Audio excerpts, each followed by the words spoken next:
A South African truck driver was attacked in Congo, in Democratic Republic of Congo, in retaliation for what's currently happening in South Africa, in retaliation for the recent attacks of foreigners in South Africa. And you know what? That truck driver wasn't even a South African. That truck driver was a Zambian, or is a Zambian, because fortunately, that guy survived. I learned they've cut all his years, his 2 years.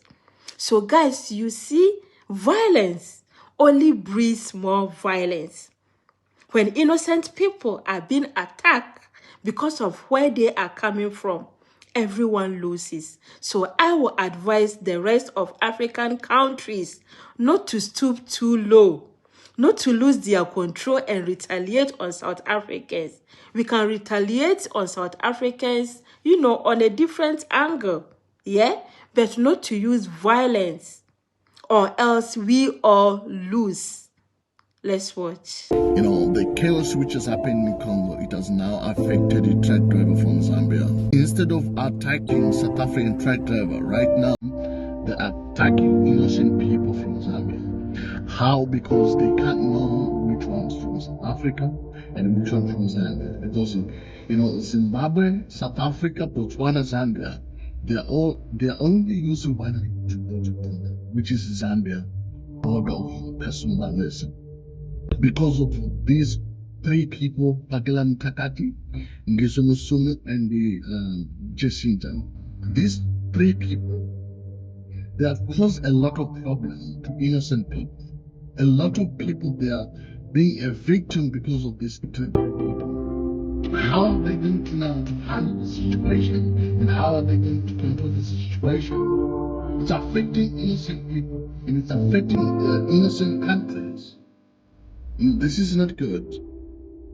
They have to find a way to apologize or to maintain the peace within each other. That is all. Guys, there is a video of South African truck driver being cut off both 2 ears, and that video, you can watch it twice. It's very badly. And I don't know why people, they are becoming animal, behaving like they don't have that humanity. You know, it's saddening to see such things happen in a certain country in Africa. This is very bad. We can't treat people or other people like that way. It's very bad. I have the video, but now I want to delete that video. This message strictly goes to Nigerians, especially Nigerians in South Africa. So a South African minister has sent some words of caution, or is strictly warning Nigerians to behave themselves in South Africa. She said Nigerians should never forget that they are visitors in South Africa and that they should behave as such.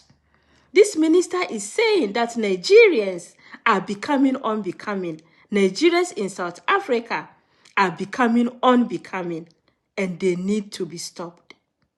Let's watch. The condemnation is not a little bit too late. It's not. Because the condemnation did not start today. The condemnation started immediately. The intelligence structures picked up that attempt to so-called coronate a chief. And the DRCO started to interact with the Nigerian High Commission. They provided their explanation. It's for that reason that the cabinet noted the apology, and that DRCO must continue to engage with the Nigerian High Commission on the unbecoming conduct of Nigerians who are visitors in our country. And government communication on this matter is not starting now.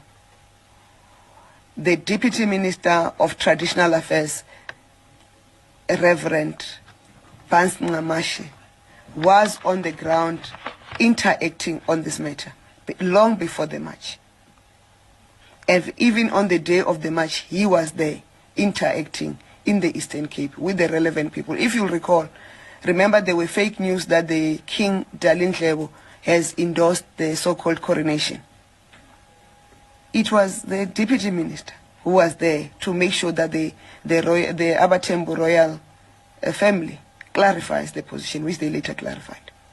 It's just that now we are dealing with a post-cabinet briefing after the met.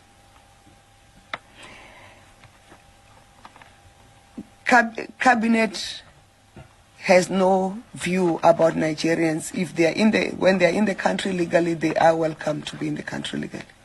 When they conduct themselves in a manner that is unbecoming, we'll take it up either through law enforcement, but also when we think it's a community issue, we'll take it up with the High Commission. And you know there are processes that are followed when you deal with High Commissioners or embassies of countries, because you are dealing with the government of that country in our jurisdiction. And let's be given space to deal with the High Commission through DRCO. And we must reiterate, our relationship with the Nigerian government is very solid. It's fraternal, it's solid, and we work together and complement and support each other. The Nigerian government will not stand aside and have their citizens undermine the authority of the state in South Africa. We are confident of that. And the behavior of a few should not lead to the generalization of a conduct of many. Outside that grouping of Nigerians, there are many Nigerians who are contributing meaningfully to the economy of this country. As much as there are others who are contributing to the destruction of this country. But that is the act that law enforcement must follow up and deal with decisively and effectively. This is a message of a South African man to the king of Zulus. You know, Zulus are tribes in South Africa, and I think they have the largest population in South Africa, like by tribes.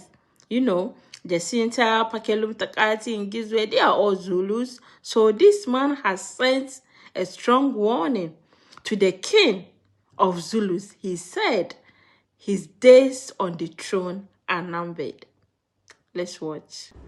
Masani ukwasa abantu banini nobuntu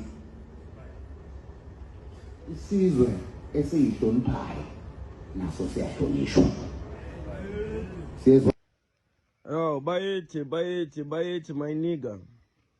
Bayeti, my doggo. Bayeti, man. Bayeti, man. You know, this is the first time in history. This is the first time in history, ever in history, where the Zulus, the mighty Zulus, go against the word of their king. I want you guys to send this message out to King Mrs. Zulu. King Mrs. Zulu, your days on the throne are numbered. Your days on that throne are numbered. Why am I saying so? You have been saying something different as a king, and your people are doing the opposite. So it means, Guruwena, as a king, you do not have authority over your kingdom. There's someone else who has that power. There's someone else who's telling the people, your people, what to do for you. Because right now we are not really sure when you come out to the public and say you have your people in Malawi, you have your people in Zimbabwe, which are Zulus of Zulu descent, and no Zulu is 100% Zulu. They are all half. So, you know, you might be saying that just because to the public, to the other countries, to the other kings, you don't want to look like you are supporting what your people are doing. You might be doing that. You might be saying all these because you don't want to look like a bad person. But you find that in the background, you are the one who is telling them that they must chase these people. They must do all these things that they are doing. You understand? So, but we never know. We never know. But me now, what I can say to you is, to the other kings, take it from a king. To the other kings, you are looking very weak right now. because you do not know how to control your people. You do not know how to brainwash your own people. There are other people who are doing that for you. If you are a king and your word is not final, then you are not a king. You are not a king. Because when your people are not listening to you right now, they are listening to one person right now, who is Pagalum Tagat. And even when you tell him, hey, stop doing all these things, he just says, okay. And then he posts your picture on social media. He does not disrespect you. He does not say anything. And then he tells the people what to do. And the people listen to him. They don't actually listen to you. So you need to be very, very, very careful. Because one thing I will tell you about kingship. Kings, you do not just become a king just because when you were born in royalty. No. Kings are those who serve the people. And if you do not serve the people, you can never be a king.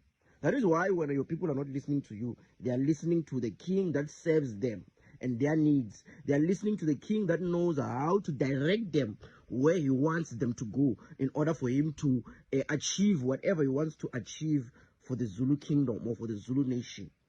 When you have ruined your father's legacy because you allowed Ramaphosa to turn you into a political king, where you get a monthly payment, hoping that they would control the whole kingdom through you. The Zulus are warriors. They need a warrior to follow. So when you have not been showing yourself as a warrior, that is why they defy you, because they are used to warriors.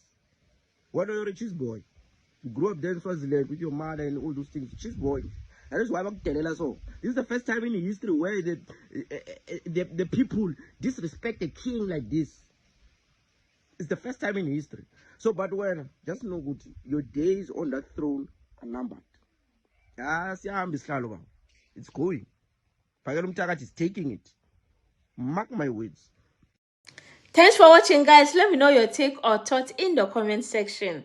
No driver, worker, or migrant have to fear for their life simply for crossing a border to earn an honest living. My name is IsMaltiti. Don't forget to like, subscribe, and share. See you in the next one.